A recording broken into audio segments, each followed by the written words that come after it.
البورديتيلا برضو فاستيدياس مايكرو اورجانيزم، مش بينمو على الماكونكي اجار ولا بينمو على البلاد اجار.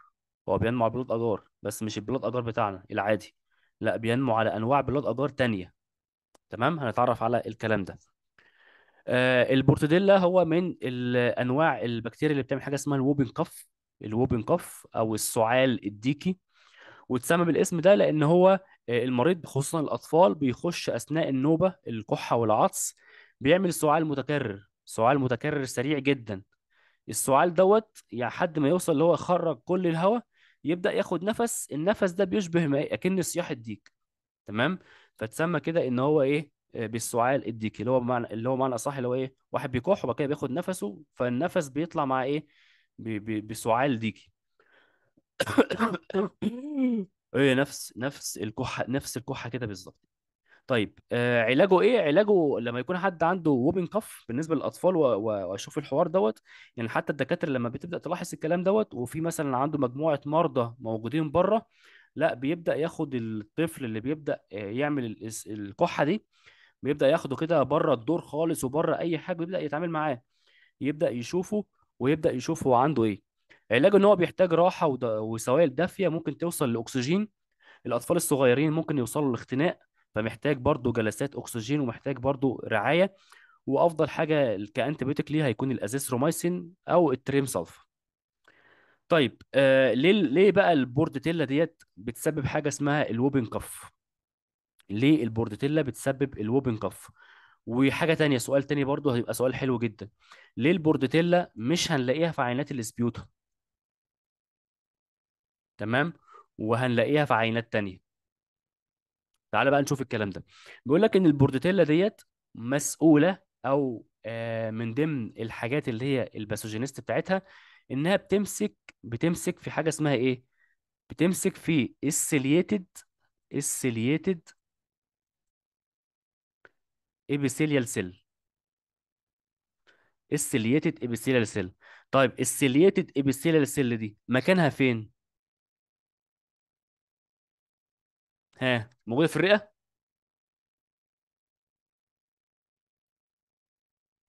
ولا موجوده فين؟ الميوكس ممبرين. موجوده في الميوكاس ممبرين، مظبوط. برونكاي. السيلياتد ابيثيليال سيل، السيليا يعني اهداب، يعني مسؤوليتها انها بتبدا تطرد التراب وتطرد البكتيريا وتطرد اي حاجه للخارج. فالسيلياتد ابيثيليال سيل ديت موجوده في النازل كافيتي في تجويف الانف، موجود في التراكيه القصبه الهوائيه. تمام، وموجود في البرونكاي. البرونكاي اللي هو ايه، الجزء اللي هو بيبدا يتقسم يمين وشمال. وقف لحد هنا بقى، وقف لحد كده. في حاجه اسمها برونكاي وفي حاجه اسمها برونكيول. دي البرونكاي الليفت والرايت برونكاي. البرونكيول بقى اللي هي بقى القصيبات بقى اللي جايه منها، لا دي ما فيهاش اهداب. دي كده ما فيهاش اهداب. اخر البرونكيولز دي بقى فيها ايه، فيها الالفيولاي. الالفيولاي ده بقى اللي بيحصل فيها تبادل الغازات، الاكسجين بيتحول يبدا يدخل في الرئه، وكربون دايوكسيد بيبدا يخرج عن طريق الزفير. فهي موجوده في النازل كافيتي. تمام، موجوده في النازل كافيتي تجويف الانف، موجود في بالعوم الانفي اللي هو النازوفارينكس برضو، موجود في القصبه الهوائيه التراكيه، وموجوده في الشعب الهوائيه اللي هو البرونكاي. في البرونكيول والالفيولاي لا. تمام، وديت بقى ايه، دي بقى الغالبيه بتاعت الاسبيوتم جايه منها. يعني الاسبيوتم اصلا بيكون نتيجه ان هو ايه، حصل تشبع ليه، او حصل اكيوميليشن للبادي فلويد والبكتيريا، حصل اكيوميليشن في جزئيه ايه، الالفيولاي. فحتى كمان لما يحصل التهاب رئوي تلاقي ايه، ان الجسم الطفل مثلا او جسم المريض يبدا يتحول للون الازرق، نتيجه ان مفيش اكسجين. المنطقه اللي هي مسؤوله عن تبادل الغازات حصل ايه، بلوكد، او حصل اكيوميليشن للفلويد فيها. فحصل هنا ايه، نمونيا، او حصل الانفكشن بتاعت اللور بقى، اللور ريسبيراتوري تراكت انفكشن. فالكلام دوت بيحصل فيه عينات الاسبيوتم بكشف عنها في عينات الاسبيوتم. اما البورديتيلا لا، مش هكشف عنها في الاسبيوتم، هكشف عنها في المنطقه اللي هي عندها بقى ايه الميكانيزم اوف اكشن بتاعها، او الفيرولنس فاكتور بتاعتها موجوده فيها، اللي هي السيليتد ابيثيليال سيل. زي مثلا اللي موجوده في الزور، موجوده في التراكيه، موجوده في النازل كافيتي، الكلام ده كله. هتلاقي بقى الشيء بالشيء يذكر بقى، نقول بقى السحبات بتاعتها بالمره. يبقى انا كده مش هسحب عن طريق السبيوتم، هسحب من خلال عينات بقى ايه؟ nasopharyngeal swabs. النازوفارنجيال اسواب اهي، النازوفارنجيال اسواب، والاسبيريت هيكون افضل. تمام. والكاف بليت ميثود، ان انا ببدا اجيب الطبق بلاد اجار، تمام، وابدا اخليه يكح فيه، يكح في الطبق ده علشان يخرج الرذاذ ويبدا يشوف النمو بتاعه.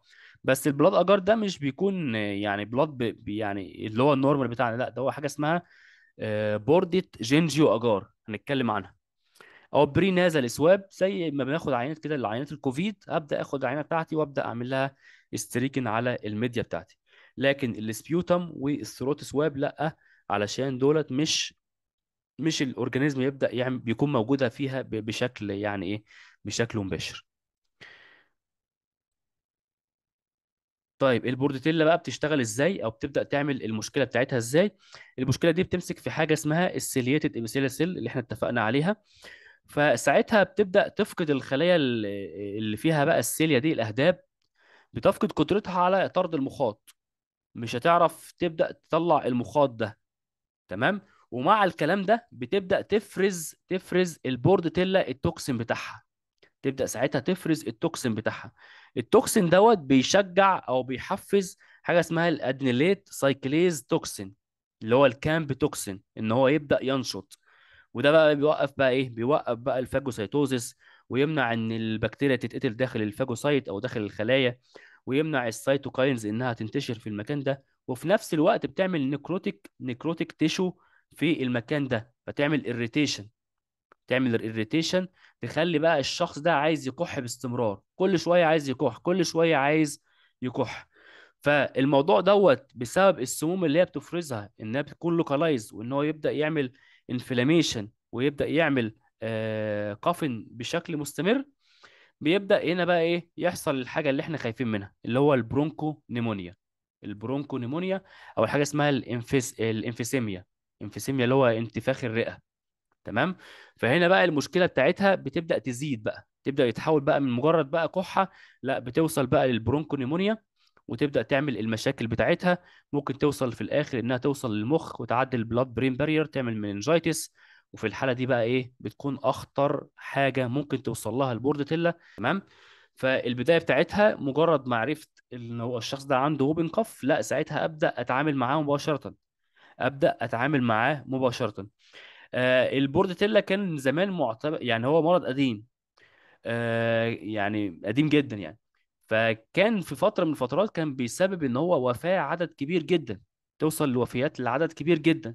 فمن كتر ما كان ان هو كان عامل مشاكل كبيرة جدا، كان برضو الابحاث شغالة عليه ان هم يعملوا برضو فاكسين ضده. فطلع لنا بقى الفاكسين اللي هو ايه، اللي هو الدي بي تي. الدي بي تي اللي هو الديفثيريا، البرتصس اللي هو بتاعت البورتيلا، اسمها برتصس، وعندي التيتانوس. فده التراي فيلنت فاكسين برضو بيستخدم اجينست البورديتيلا كحمايه ضد البكتيريا دي. طيب البكتيريا دي بتكون برضو جرام نيجاتيف كوكو باسيلاي، بتظهر بقى هنا ايه بشكل احادي او ثنائي، تلاقيها بشكل كده سنجل او بيرز متقطعه كده. بتكون ستريكت ايروب، وبتكون انكابسوليتد فيها كبسول، ودي هطلع منها الفاكسين. بتكون نون موتايل فيما عدا البرونكوسيبتيكا، البورديتيلا برونكوسيبتيكا ده بيكون موتايل. البكتيريا دي بتظهر الباي بولر ستين، الباي بولر ستين زيها زي اليرزينيا، خصوصا على الجيمسا ستين. اشهر انواعها البورديتيلا بيرتاسيس ده اشهر نوع منها، اللي هو بيسبب السعال الديكي. وعندي البارا بيرتصس ده بتشبه برضه، ده بيكون شبه السعال الديكي ولكن اخف شويه، حنين شويه. تمام. وعندي البرونكو سيبتيكا، ودي بتسبب البرونكو نيمونيا، او بتسبب التهاب في الجهاز التنفسي، ولكن برضه مع الاشخاص اللي هم مناعتهم ضعيفه. تمام. فاكتر باثوجين عندي هو البورديتيلا بيرتصس.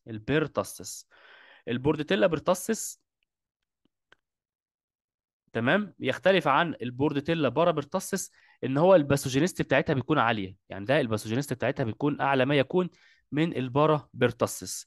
عندي ديت بتصيب الانسان فقط، البرتصص، اما البارابرتصص بتصيب الانسان والحيوان.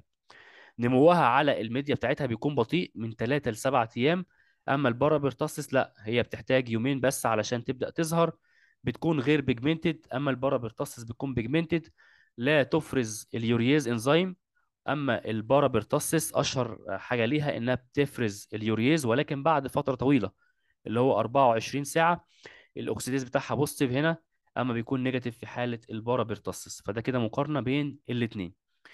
طيب بتنمو على الميديا، انهي ميديا بالظبط؟ بتنمو على ميديا مخصصه ليها اسمها البوردت جينجيو. البوردت جينجيو. البوردت جينجيو هو بلاد اجار. هو يعتبر بلاد اجار، ولكن متضاف ليه جليسرول وبوتيتو ديكستروز انجريدينت.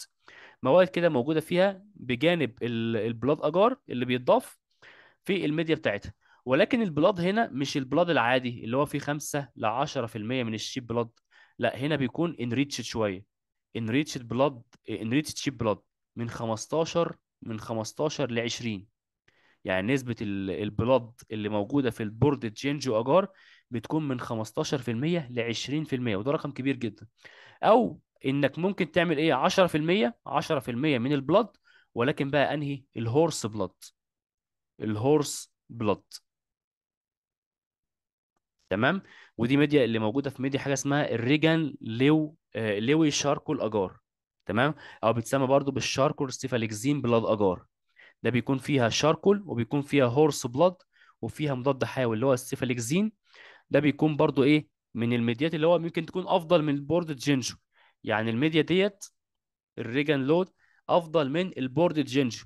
ولكن بقى عشان السمعه بتاعت البورد جينجو ديت ان هي قديمه بقى، وميديا قديمه، وميديا موجوده بقى لها زمن. فواخده بقى إيه السمعه الشديده انها هي الميديا المخصصه للبوردتيلا بيرتصص. ولكن الريجان لو لا، حاليا بتطلع برودكتيفيتي افضل من البورد جينجو اجار. الكون بتاعتها على البلاد اجار او على الميديات ديت بتكون شايني. بتكون شايني وتكون صغيره وميكويد. بتكون سمول وشايني وميكويد، وتشبه لحد كبير جدا الميركوري لايك ابيرنس.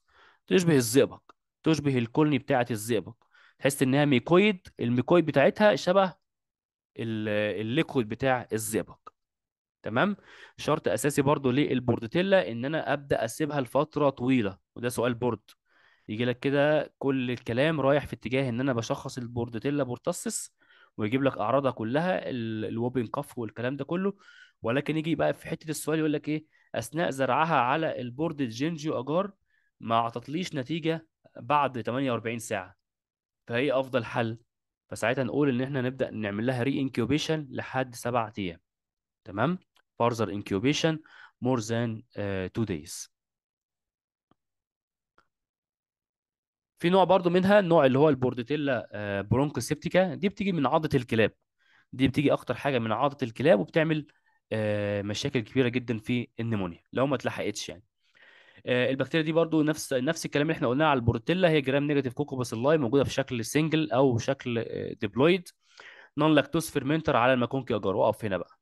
هنا نون لاكتوز فيرمنتر على الماكونكي اجار. البورديتيلا البرتصص والبارابرتصص مش هيطلعوا اصلا على الماكونكي اجار.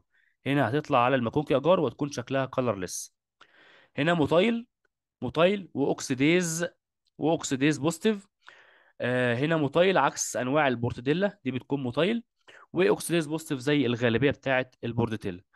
اشهر حاجه ليها انها بتخمر اليوريز بصوره سريعه. بصوره سريعه 4 ساعات زي البروتيوس. بتخمر اليوريز بصوره سريعه. عندي البارا بيرتصص لا، بصوره بطيئه 24 ساعه، بعد 24 ساعه. عند البورتيديلا بيرتصص لا، مش بتخمر، مش بتعمل اليوريز اصلا. تمام. فهنا في البرونكوسيبتيكا بتبدا تفرز اليوريز بصوره سريعه جدا بعد مرور 4 ساعات. في حاجة شبيهة جدا بين البورتوديلا برونكوسيبتيكا وهي الباستريلا مالتوسيدا. دي شبهها كبير، شبهها بنسبة كبيرة جدا. ليه؟ لأن الاتنين جايين برضو من عضة الكلاب. يعني الاتنين جايين من عضة الكلاب. ولكن الفرق هنا ايه؟ الفرق هنا الباستريلا مالتوسيدا مش موتايل، عكسها بقى نون موتايل، ومش بتنمو على الماكونكي اجار، واوكسيديز بوزيتيف، وبتكون اوكسيديز بوزيتيف. تمام. ادي هنا الباستريلا مالتوسيدا، نفس الكلام، جرام نيجاتيف، فغلطتي في انيروب. زونوتيك برضو بتيجي من عضة الكلاب. باي بولار ستينين زي البورتوديلا، تظهر على الجمسة. كابسوليتد برضو نفس الكلام زي البورتوديلا. نيجي بقى للفروقات، انها بتبدأ ممكن تطلع على البلاد والشوكليت، ولكن مش هتطلع على الماكونكي. تمام. الاوبتيمم زيها زي اي بكتيريا باثوجينيك 37. اوكسيديز وكاتاليز بوزيتيف، نون موتايل، وبيكون سسبتابل للبنسلين والبيتا لاكتام.